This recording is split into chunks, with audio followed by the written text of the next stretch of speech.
The following is a Just Green production brought to you by the Might Be News Network.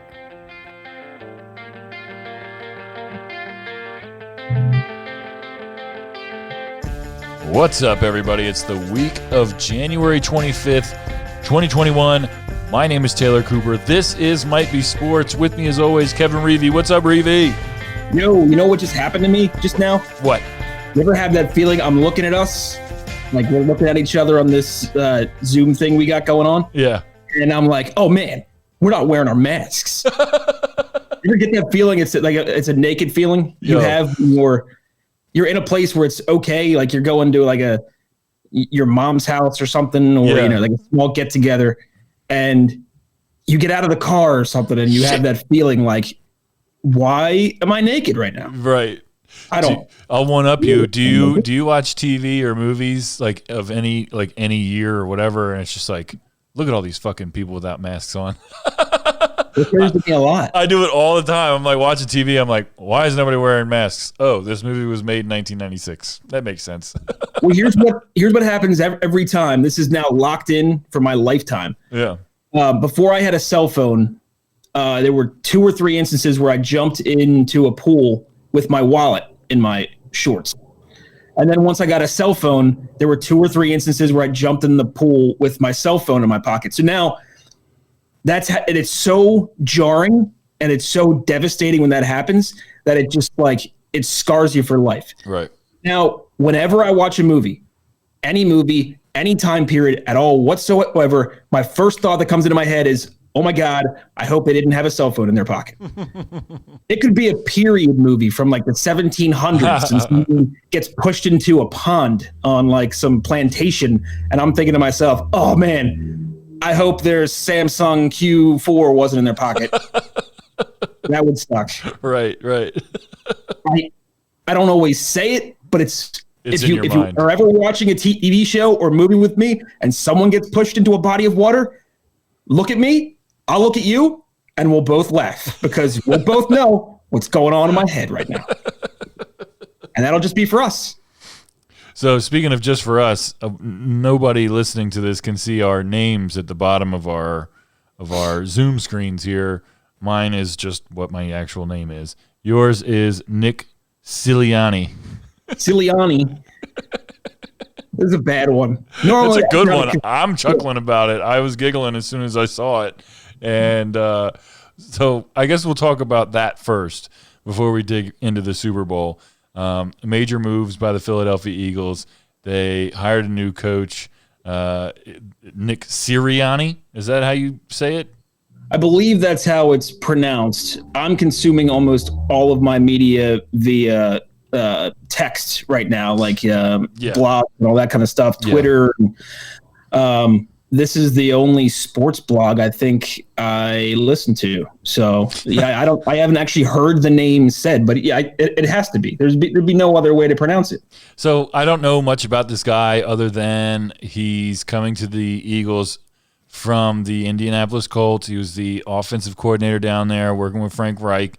Before that, he was kind of like a quality control coach and a couple other different teams, San Diego, also Indianapolis. I think I'm missing one. But he's been around.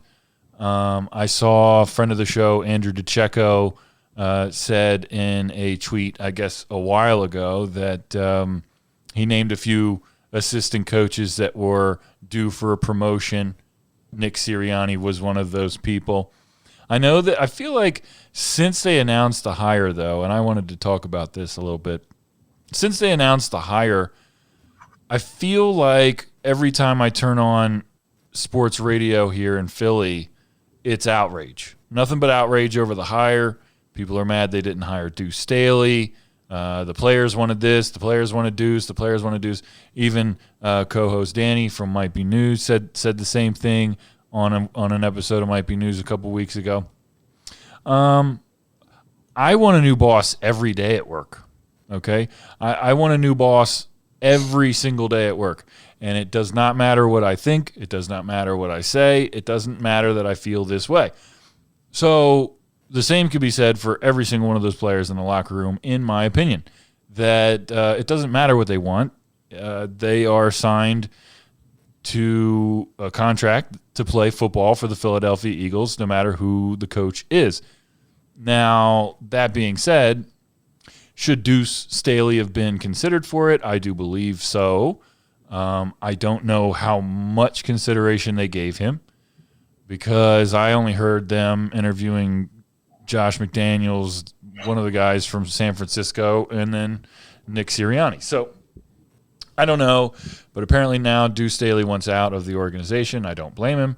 I figured that would kind of be happening anyway because there's a new coach in town. I don't know. What are your thoughts on that? Well, I thought it was going to go one of two ways. It clearly went the other way. I thought they were going to stick with what they've usually been doing. It would be somebody like Deuce. It would keep it within the coaching family, so to speak. And since they brought on Andy Reid in, 98, 99, maybe 99, it's been kind of the same coaching tree for the most part since then. Yeah.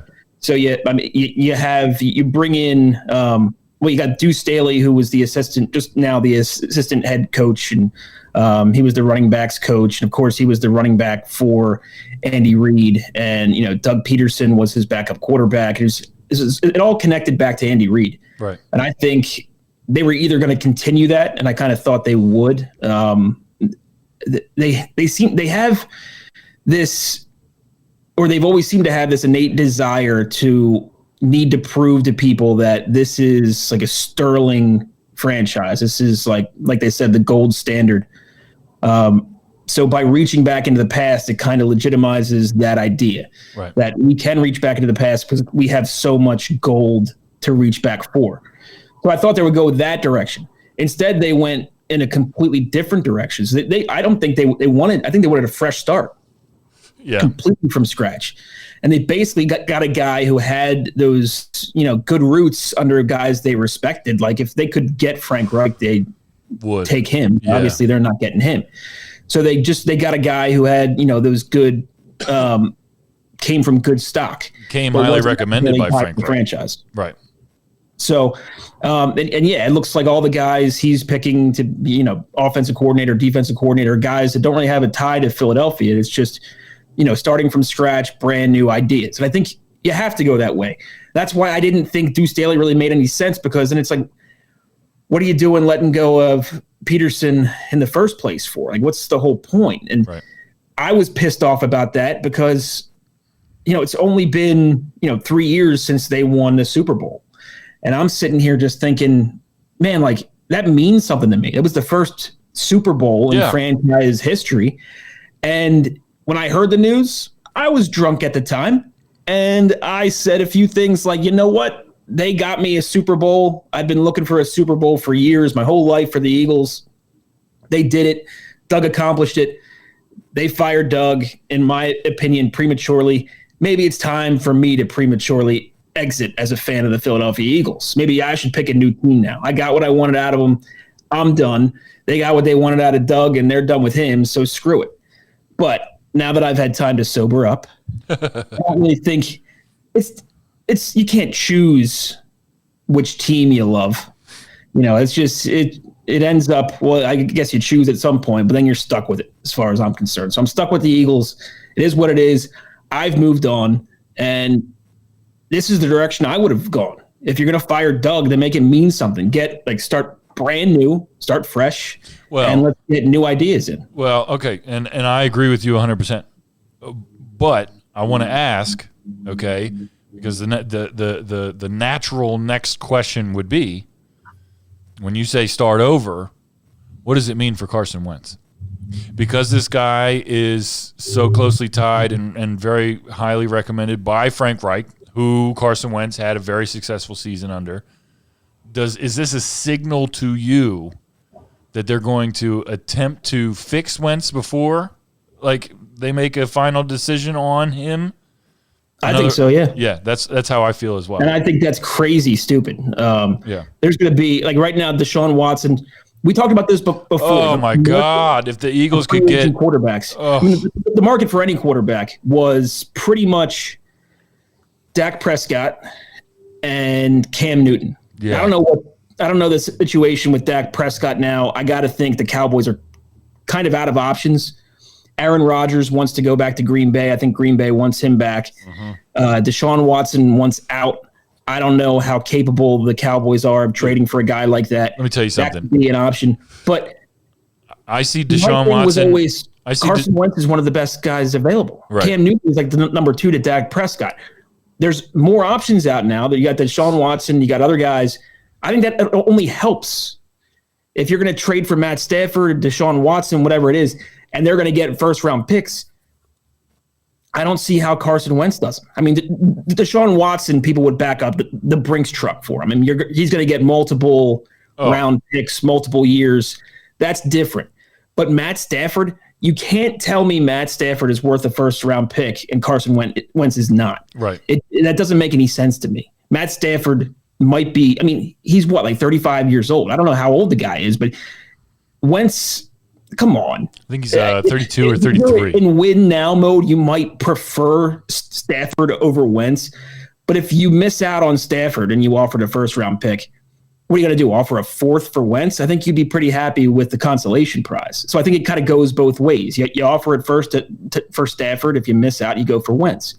That's what I would do, but I think the Eagles are stupidly trying to stick with Wentz. And then if it's a big gamble, not to go on too long of a tangent here, but I'll make it simple. If Wentz has another down year, his trade value is now zero. Forget the first round pick. Right. His trade value is zero, and you're in the same cap situation now, or you'll be then as you are now. Yeah. They can, like we said before, the ink on the check has dried. What they owe him for next year, they owe him whether he plays for the team or not. So if they trade him now, you deal with it. You bite that bullet for 1 year. You have to bite it anyway. Yeah. You got a better quarterback, in my opinion, in Jalen Hurts, because that's the direction the quarterback position is going. And that's who you got to go with going forward. I don't see any upside. There's no clear and simple and smooth transition for Wentz out. And I don't want to bench Hurts for 2 more seasons. I am at a loss for... All right, so I feel good about the coaching pick for a couple reasons. One, because he comes from Frank Reich, and he's been exposed to that playbook, been exposed to that creativity and innovation, and hopefully he brings it here. That's pretty much it. The rest of it, I'm just like, shit. This means that they're going to keep Carson Wentz, which I'm also on the fence about. But the more I think about the possibility of them keeping him, the more agitated about it I get. Right? Because, like, in my mind, I'm like, well, you're paying him, he might as well be doing the job. That's kind of like where I'm at with it, generally. But at the same time, I completely subscribe to what you're saying, which is get rid of him now while there's still interest. Get rid of him now while there's a market, not just to get rid of him, but to get somebody better. If Deshaun Watson were to come to Philadelphia, I'm all in. I'm all in. If they keep Jalen Hurts, I'm fine with that as well. I'm not too hype on Matthew Stafford. But, like, I just look at the situation, and I'm like, if they don't make some major changes, this team is trash for the next 2 to 3 years. Like, not in the playoffs trash, in my opinion. Well, here's one way to think about it. This just occurred to me. All right, so what people are having a difficult time getting over is, like you said, they're paying him next year. They might as well play him.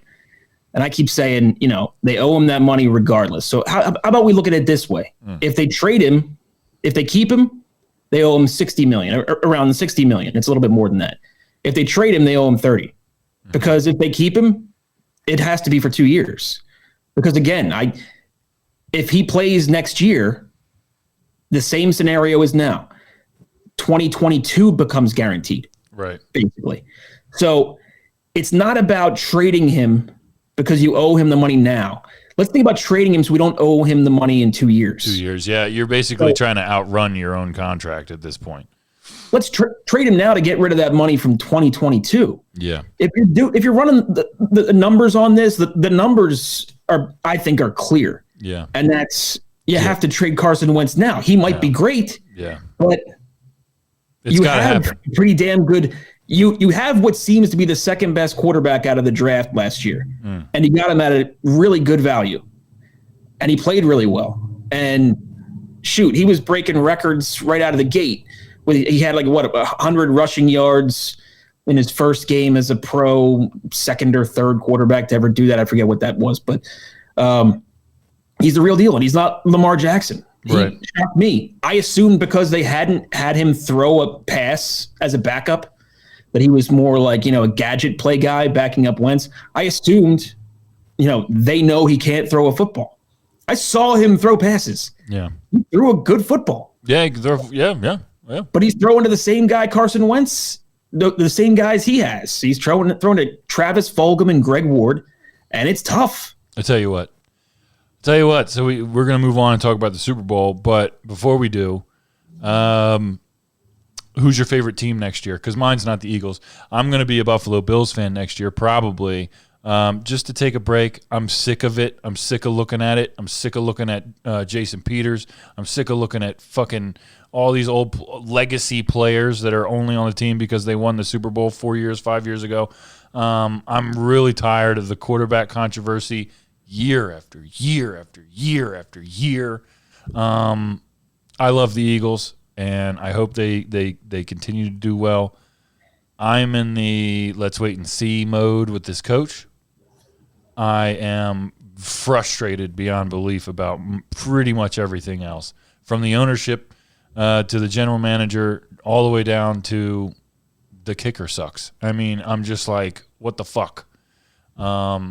Meanwhile, I really had a really good time kind of keeping up with the Buffalo Bills this year.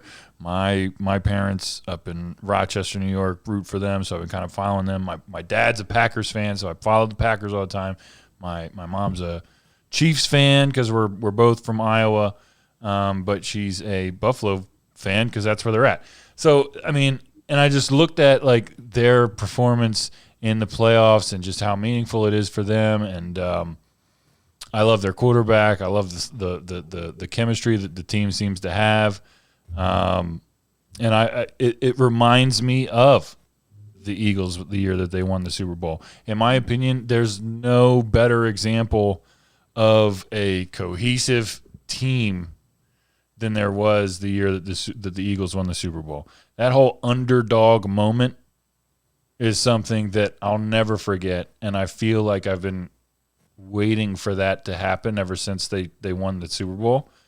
I feel like I've been waiting for it to happen again, and it just – I don't know if it's Carson Wentz. I don't know if it's his personality. I don't know if it's the fact that he has a Super Bowl ring that he didn't even play in the game for that just broke him. I don't know. But it hasn't been fun to watch the Eagles for the past 2 years, and this year was just miserable. And they're still my favorite team, but I just can't.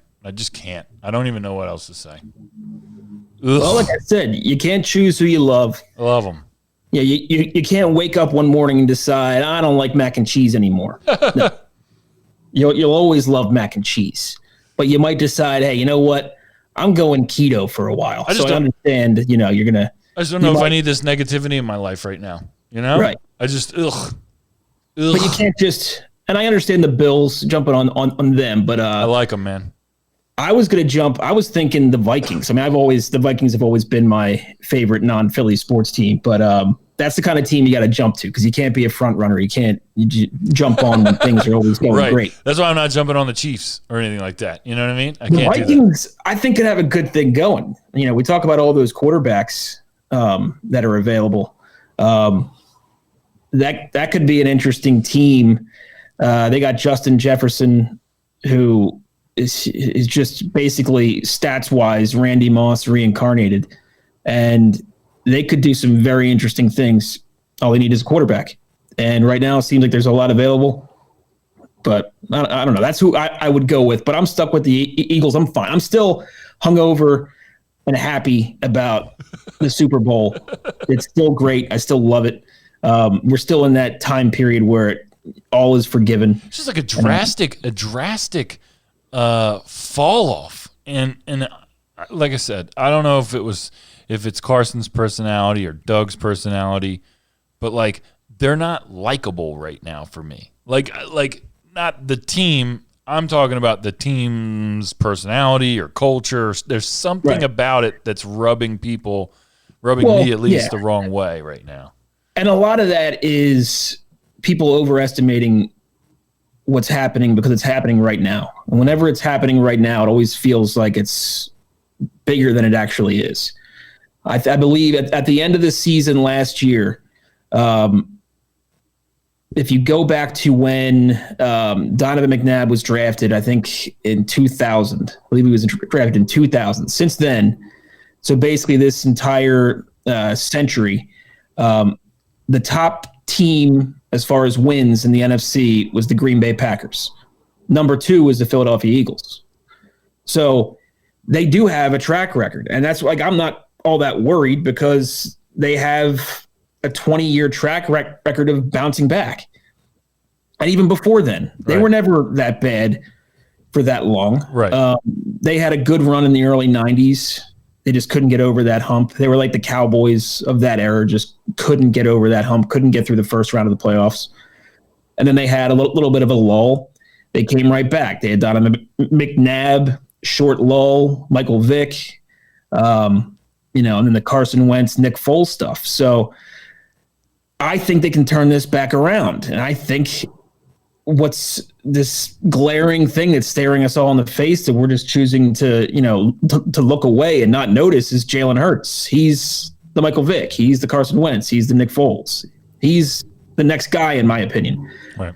I didn't think the Wentz era would be this short, but you got a league where every quarterback seemingly being taken is this dual threat. And I'm the first to admit I was wrong. I didn't think that would be the future of the position.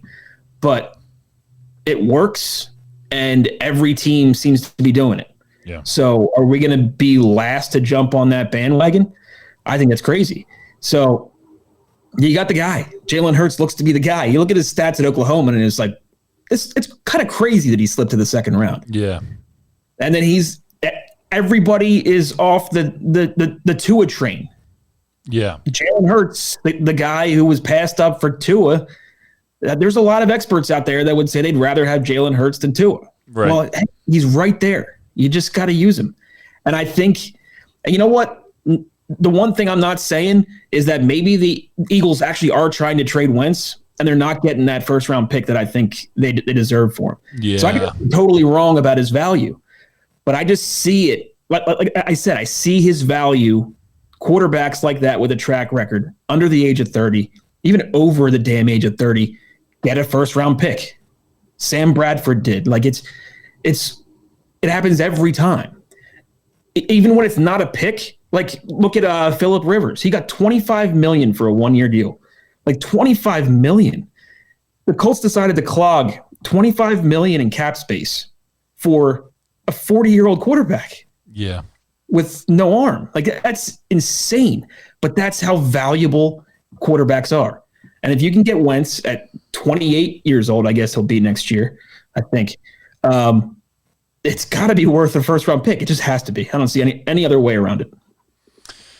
Well, I'm confident that they'll get it turned around. I just don't know when. And it's tired. I think it could be sooner than we think. I mean, again, if we did trade Wentz and we got a first-round pick, then I see them bringing talent in on the offensive side with those two picks, a wide receiver, an offensive lineman. And I think things they turn real quick. Yeah. All right. Quickly, let's talk about the Super Bowl before we get out of here. I guess we could wait until next week because, right? The game isn't until the 7th. Well, here's what we'll do, or here's what I'll do at least. I'll make a pick right now, and I'll go with it. I'll tell you all the reasons why I'm right. And then next week, I'll try to prove myself wrong. We'll have one more week of information next week. And I got no problem with jumping. I change my picks so often. I think on Facebook a few weeks ago, I think you might have somebody called me out on this. I said, what was it? The Browns have no chance in hell to win the game because the Browns never win. And the very next day I picked the Browns to win. But that's just me. Like, I'm having an open dialogue with myself. So right now I'll tell you who I like, and next week we'll see if that changes. So it's going to be the Buccaneers versus the Chiefs. I was wrong on both games last week. I picked the Packers and the Bills, and I was disappointed. I'm mad that Tom Brady's in the Super Bowl. Like, mad about it. Who do you think is going to win? Well, I was 1-1 last week. I was fairly confident in Brady. I love the Bucs. I thought Antonio Brown was going to play, so I was a little bit. That was kind of part of it. I thought they were clicking at the right time. Antonio Brown, thought he'd be a big part of the game if he played, but it wasn't even necessary. And that's a testament to how much talent they have on that team. The other game, here's what's interesting. And again, I'll admit I was totally wrong. I thought the Bills, their lack of experience, I just thought didn't matter. I thought, again, talk about clicking at the right time. Not only that, I just thought they had more talent than the Chiefs. And Josh Allen he was close enough. Now, here's the thing. When the game started, I had this immediate feeling, and it's easy for me to say this now, but I had the immediate feeling of, oh my God, Josh Allen's not ready for this. Like, it just, I think it was me just watching Brady and Rodgers just battle and then being there for so long.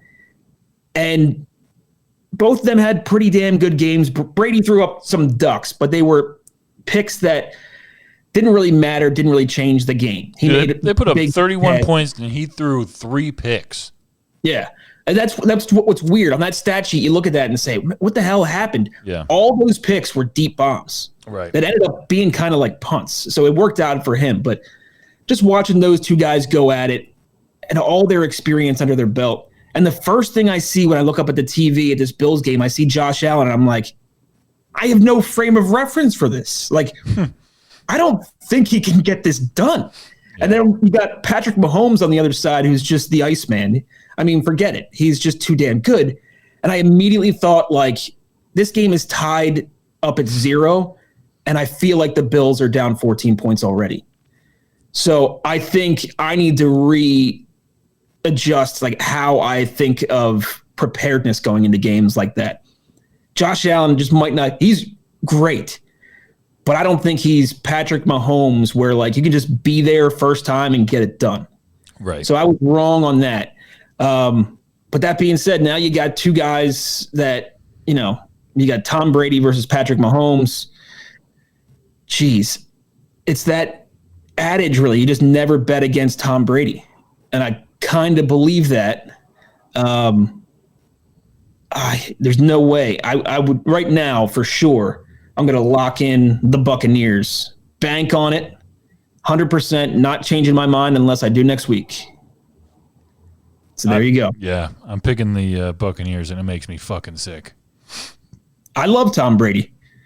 I mean, I'm not proud of that fact, but, I hate the Giants that much. Those 2 Super Bowls really hurt me. That Giants and Eli Manning. Eli Manning is eventually going to go to the Hall of Fame because of those two games. Yep. And mini rant real quick. I like to mention this 2 or 3 times a year. That helmet catch by David Tyree. You've mentioned this the past 2 weeks. 2008 Super Bowl. You've mentioned this the past 2 episodes. It was third down. It was third down. And they were in 4-down territory. Nobody brings this up. It was third down, and Eli Manning just threw the ball up. Now, you can argue on the merits that, raise your hand if you've heard this before. Anybody out there raising your hand? It was a bad pass to begin with, but it was a bad decision before that. It was crazy. That alone should disqualify him for the Hall of Fame. Forever. Which still pisses me off. But that's how much these things affect me, that now I'm like a de facto Patriots fan and Tom Brady fan, so I'm on board. Oh, it makes me sick. Baby. Let's go to the week and get out of here. Might Be Sports presents the greatest of all time.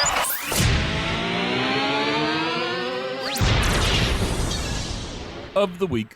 So we're going to switch it up this week a little bit. I don't have a clear-cut go to the week as a person, but I did sign up for, I have ESPN Plus now, so I've been kind of watching some stuff on there. There's some pretty cool programming on there. Peyton's Places is a lot of fun. I've been watching that. But the sports documentary that I can recommend to people this week, if you haven't checked it out, there is a 2-part 30 for 30 called Lance. It's the one about Lance Armstrong, the disgraced Tour de France champion that was a huge deal for a long time. And it's all about just his career and basically finding out that he cheated the entire thing. It's a very, very fascinating thing. He's a fascinating dude, and it was just a really well done thing. Also, just so people know, I watched it on ESPN Plus, and I was very, very surprised. I'm sure it didn't air like this on ESPN, but it is unedited on ESPN Plus, and he drops the F-bomb like in the first 10 seconds of the thing, and I'm like, wait, what? Where am I watching this? It was a really cool documentary. I didn't know anything about this guy other than the fact that he had testicular cancer at one point and he won a bunch of Tour de France's. And he liked to ride a bicycle, and there was like more than anybody. He like won more Tour de France's than anyone, period. And turns out that he was cheating the whole time. Very interesting stuff. He was super into bicycles. He liked French fries or something. Dude, the worst part about the story is like not only was he cheating the whole time, but he was like such an asshole the whole time to like. I'm all right with it. His like teammates and shit. Like he was such a piece of shit. I like to be a contrarian sometimes, and this is where like I planted my flag in the pro Lance Armstrong camp. Raised a bunch of money for cancer. Yeah. He cheated. Everybody else was cheating. And Absolutely. he was just the best at cheating. What a fucking weird sport, man. Yeah. What a fucking weird sport. You're going to bike through France for a month straight and everybody's juicing. Like everybody. It's unfortunate, but it's one of those things. If you're constantly getting beat by guys you know or juicing, eventually you're just going to be like, well, you're killing my legacy, right? You're killing my chance. Right. And you don't get these chances too often. So he just took it, ran with it. But yeah, so we're doing documentaries this week. I got a documentary for people.